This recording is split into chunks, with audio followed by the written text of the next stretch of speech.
Hi అండి అందరికీ. సంవత్సరం పాటు నిలువ ఉండే నిమ్మకాయ పచ్చడి పెట్టుకుందామండి మనము. చూడండి, నిమ్మకాయలు బాగా నీట్గా కడిగి పెట్టుకోవాలి. మనకు మనం పచ్చడి పెట్టుకోవాలంటే మంచి కాయలు ఏరు తెచ్చుకోవాలండి. కానీ నేను పచ్చడి పెట్టాలి అనుకోలేదు. ఆయన తెచ్చి పచ్చడి పెట్టు అన్నాడు. కానీ ఆయనకు తెలియదుగా అన్నీ ఇలా పుచ్చులు ఉన్నాయి తెచ్చాడనమాట, మచ్చలు మచ్చలుగా. అయితే నేను కొంచెం మంచిగా ఉన్న కాయలన్నీ ఏరి కడిగి పెట్టుకున్నాను. కొంచెం పుచ్చులు మచ్చల్లాగా ఉన్న కాయలు కొంచెం పెద్దవి సపరేట్ తీసి పెట్టుకున్నాను, అవి రసం పిండుకోవడానికని.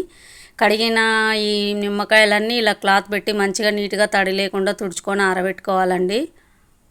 ఇలాగా నీట్గా చూడండి. కొంచెం అలా పుచ్చుల్లాగా ఉన్నాయి కదా, అవి కూడా కట్ చేసుకుందాం. చూడండి, ఒక కాయ పెద్ద కాయలు అయితే 8 ముక్కలుగా చేశాను. గింజలన్నీ తీసేసుకోవాలి. గింజలు ఉంటే తినేటప్పుడు కూడా ఇబ్బందిగా ఉంటుంది, అందులో చేదు కూడా తగులుతాయి అన్నమాట. అందుకే గింజలన్నీ తీసుకున్నాం అనుకో, తినేటప్పుడు ఏ డిస్టర్బెన్స్ ఉండదు, మంచిగా ఉంటుంది. అన్నం తినేటప్పుడు అన్నంలో కలిసిపోతాయి అన్నమాట ఆ గింజలు. అందుకోసం ఇప్పుడే నీట్గా తీసి పెట్టుకుంటే సరిపోతుంది. చూడండి, ఒక్కొక్క 8 ముక్కలుగా చేసి గింజలు తీసేసి పెట్టుకున్నాను. ఇలా చిన్న కాయలు అయితే 4 ముక్కలు కూడా చేసుకోవచ్చు, లేదా 8 ముక్కలైనా చేసుకోవచ్చు, అది మన ఇష్టం. ఇక ముక్కలు కూడా చిన్నగా ఉంటేనే మనం అన్నంలో కలుపుకొని తింటాం కదా, మంచిగా ఉంటుంది అనమాట. పెద్ద పెద్ద ముక్కలుగా కట్ చేసినాం అనుకో, మసాలా కూడా సరిగా పట్టుకోదు.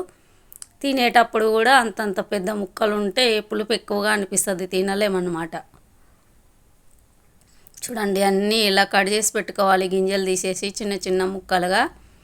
చూసారా, నేను ఇందులో గింజలు అన్నీ సపరేట్ తీసాను. ఇవేమో రసం పిండుకోవడానికండి. ఈ మచ్చలు ఉన్న ఏం కాదు, ఓన్లీ రసం తీసుకుంటాం కాబట్టి అందులో కోసం ఏం కాదు. చూడండి ఎన్ని గింజలు వెళ్ళాయో. పైన కొంచెం మచ్చల్లాగా ఎక్కడన్నా ఉన్నా కూడా కాయల్లో కొంచెం ఆ చెక్కు తీసేసాను నేను.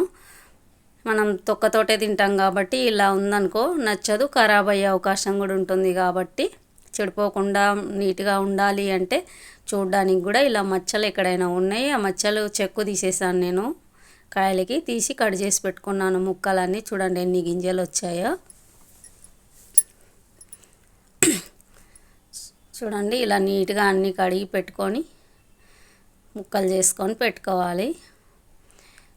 మనం ఏ గిన్నెతో అయితే కొలుచుకుంటామో అదే గిన్నెతోనే మనం ఉప్పు కారం కూడా వేసుకోవాల్సి ఉంటుందండి.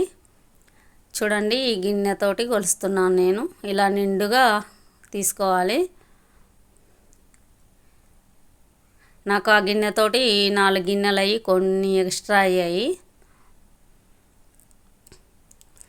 చూడండి, ఈ నిమ్మకాయలో రసం అంతా తీసుకుందామండి. నిమ్మకాయలో రసం తీసి ఉప్పు కలిపి ఒక వారం రోజులు, 7 రోజులు లేదా ఒక 10 రోజులు నిమ్మకాయలు ఉప్పుతోటి ఊరబెట్టాలండి. చూడండి, ఇలా డబ్బాలు వేసుకొని నిమ్మకాయ ముక్కలన్నీ వేసుకొని, ఏ గిన్నెతో అయితే మనం ముక్కలు తీసుకున్నామో 4 ముక్కలకి 1 ఉప్పు వేయాలండి. కొంచెం పసుపు వేసాను. పిండుకున్న నిమ్మరసం కూడా పోసుకొని బాగా అంతా మిక్స్ చేసి కలిపి పెట్టుకొని, నాకు వీడియో కొంచెం రాలేదు మిక్స్ చేసేటప్పుడు, అందుకే అలా పెట్టేశాను. ఒక వారం రోజులు ఊరించుకోవాలి దాన్ని.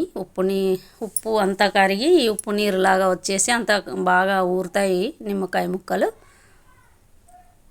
చూడండి, 1 స్పూన్ మెంతులు, ఒక 50 గ్రామ్స్ అన్నీ ఆవాలు వేసాను.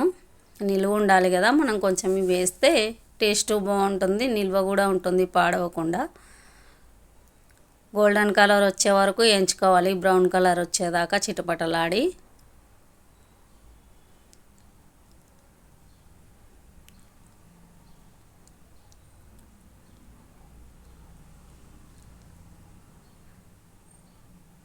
పొయ్యి బంద్ చేసుకుందామండి, ఏగిపోయాయి. మాకు చిన్నగా ఉన్నప్పుడు తోట ఉండేదండి.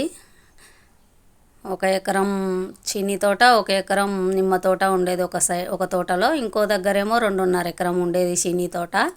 అప్పుడు నిమ్మకాయ పచ్చడి బాగా చేసుకునే వాళ్ళం మేము. చూడండి, ఏ గిన్నెతో అయితే మనం ఉప్పు కారం వేసుకున్నామో అదే గిన్నెతోటి ఆయిల్ వేసుకోవాలి. కొంచెం ఎక్స్ట్రా వేసుకుంటేనే బాగుంటుంది, ఎందుకంటే ముక్కల పైన కొంచెం నూనె నిలబడితే పాడవకుండా ఉంటుంది. చిన్నగా ఉన్నప్పుడు మాతోటి ఏరిపించేవాళ్ళు అనమాట.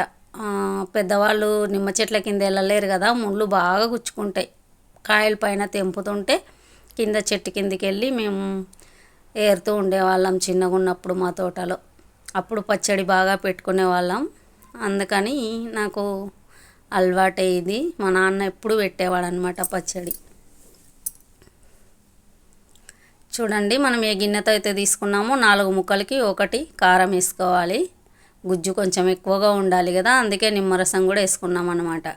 మెంతులు, ఆవాలు, జీలకర్ర ఆడిచిన పొడి ఇందులో కలిపేసుకోవాలండి. ఇందాక మనం మిక్సీలో వేసుకున్నాం కదా, ఆ పొడి ఇందులో కలుపుకోవాలి.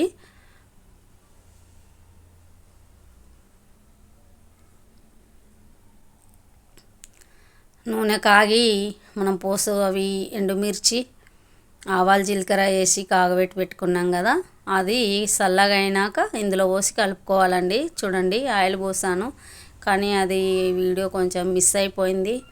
నాకెందుకో వీడియో సరిగా రావట్లేదండి, అందుకే కొన్ని స్కిప్ అయిపోయాయి. వీడియో వచ్చింది అనుకున్నాను, కలిపేటప్పుడు రాలేదు, మిస్ అయిపోయింది, ఆగిపోయింది అనమాట. నేను చూసుకోలేదు, బ్యాక్ కెమెరా పెట్టి కలుపుతుంటే ఆగిపోయింది వీడియో. చూడండి, ఇలాగా డబ్బాలంతా కలిపేసి మిక్స్ చేసి పెట్టుకున్నాం అనుకోండి, వారం 10 రోజులు అయితే తినొచ్చు. రెడీ అయిపోయిందండి. Thanks for watching. నచ్చితే